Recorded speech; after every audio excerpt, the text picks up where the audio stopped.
नौजवान था और यतीम भी था। शौक बन गया दीन पढ़ने का। मोहल्लेदार इलाके वाले कहने लगे कहाँ से कमाएगा, ना बाप है, ना माँ है, ना घर है, कहाँ से। हजरत रूमी कहते हैं नौजवान ने जंगल में झोंपड़ी लगा ली। वहाँ वो सुबह मदरसे जाता, शाम को जंगल में रहता, वहाँ अल्लाह अल्लाह करता, सबक याद करता। एक दिन बादशाह की बेटी रास्ता भूल गई, जंगल में आई सहेलियों के साथ, बॉडीगार्ड भी साथ थे पर रास्ता भूल गई। खोती खोती शाम हो गई, ऐसी खोई कि जब रात गहरी हो गई तो आके उस नौजवान के पास रुकी और चिल्लाने लगी। शेर के दहाड़ने की आवाज आती है, भेड़िए के बोलने की आवाज आती है। नौजवान अकेला, सहेलियां बिछड़ गई, गार्ड बिछड़ गए। कहने लगी मैं परेशान हूँ, मुझे जगह मिल जाएगी। नौजवान कहता मैंने शहजादी देखी और मुझे भी पता था कि घर एक ही है और आग को अंदर से दरवाजा भी बंद करना पड़ता है, जंगल जानवर भी आ जाते हैं। कहते मेरी छोटी सी कुटिया में, झोंपड़ी में वो आई, रो के कहने लगी सहारा कोई नहीं, अगर मैं पीछे निकलूंगी तो भेड़िए खा जाएगा। कहते मैंने उसे जगह दे दी। अकेली औरत, चिराग जल रहा है, सबक याद कर रहा हूँ। मेरे नबी पाक ने फरमाया जहाँ मर्द औरत अकेले हो तीसरा शैतान होता है। और शहजादी, वो बच्चा कहता है सबक याद करता रहा सारी रात। वो बच्ची को कहा सो जा, पर वो कहती है नींद मुझे भी कहाँ आई। ऐसे मौक़ों पर नींद, सारी रात सबक याद करता। थोड़ी थोड़ी देर के बाद चिराग जलता तो उस पर उंगली रखता, हाथ जलता तो पीछे खींचने, फिर दूसरी उंगली रखता, थोड़ी देर के बाद जलता तो खींचने, हाथ सारा जल गया। सुबह किरणें चमकी तो कहने लगा चल निकल जा, दौड़ जा, बस बड़ा सब्र का इम्तिहान हो गया, चली जा। शहजादी बाहर निकली, सिपाही ढूंढ रहे थे। बादशाह खुद जंगल में निकला हुआ था, मेरी बेटी मिल गई।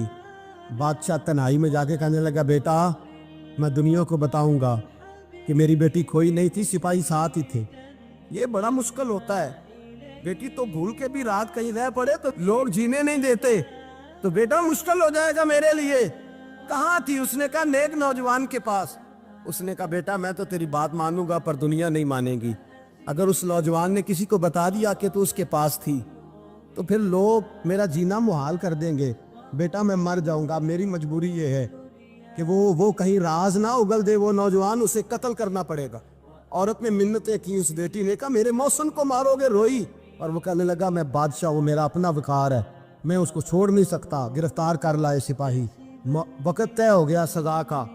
अकेले कारकोशरी में रखा गया, जो उसके खास एतबार वाले थे उनकी ड्यूटी लगाई। बादशाह ने बुलाया, पहले बिलम आया। औरत कहने लगी, बेटी कहने लगी एक दफा तो बुलाओ ना, एक सवाल बस पर्दे में रह के पूछना है और फिर जो आपका जी चाहे। मेरे मौसम को मारना तो है, तो मर्जी आपकी। सामने खड़ा किया, नौजवान पर्दे के पीछे, औरत खड़ी हो गई। बादशाह बीच बैठ गया।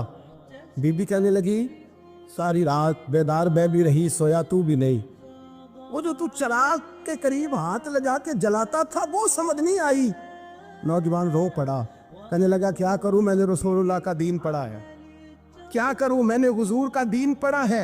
मैंने पढ़ा है कि जानी को सबसे नीचे दोज़ख के सबसे निचले दर्जे में जलाया जाए, उसे जहन्नमियों का पीप और रेशा पिलाया जाए, कंद खिलाया जाए।